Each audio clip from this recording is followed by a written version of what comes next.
ಯಾವಾಗ ಮನುಷ್ಯ ಅವನ ಆಸೆ ಆಕಾಂಕ್ಷೆಗಳಿಗೆ ಸಿಕ್ಕಾಕೊಳ್ಳದೆ ಯಾವುದೇ ಒಳ್ಳೆ ಸಂದರ್ಭ ಬಂದಾಗ್ಲೂ ಅದನ್ನ ಹೊಗಳ್ಕೊಂಡು ಜಂಬ ಪಡೆದೆ, ಹಾಗೆ ಕೆಟ್ಟ ಸಂದರ್ಭ ಬಂದಾಗ ಅದನ್ನ ದ್ವೇಷ ಪಟ್ಕೊಂಡು ದುಃಖಿಸದೆ ಇರ್ತಾನೋ ಅವನಿಗೆ ಸರಿಯಾಗಿ ಒಂದೇ ವೇಗದಲ್ಲಿ ಜ್ಞಾನ ಸಿಗ್ತಾ ಇರತ್ತೆ.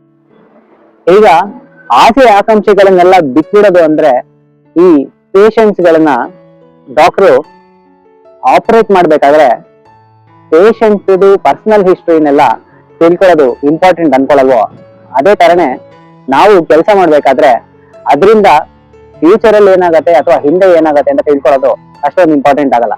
ಆಗ್ಲೇ ಡಾಕ್ಟರ್ ಕೂಡ ಎಫೆಕ್ಟಿವ್ ಆಗಿ ಆಪರೇಷನ್ ಮೇಲೆ ಕಾನ್ಸಂಟ್ರೇಟ್ ಮಾಡಕ್ಕಾಗತ್ತೆ. ಇದೇ ತರನೇ ನಾವು ಅಷ್ಟೇ ಕೆಲಸ ಮಾಡೋದಕ್ಕೆ ಎಫೆಕ್ಟಿವ್ ಆಗಿ ಮಾಡ್ಬೇಕಂದ್ರೆ ಆ ರಿಸಲ್ಟ್ಸ್ ಬಗ್ಗೆ ಯೋಚನೆ ಮಾಡೋದನ್ನ ಬಿಡ್ಬೇಕಾಗತ್ತೆ.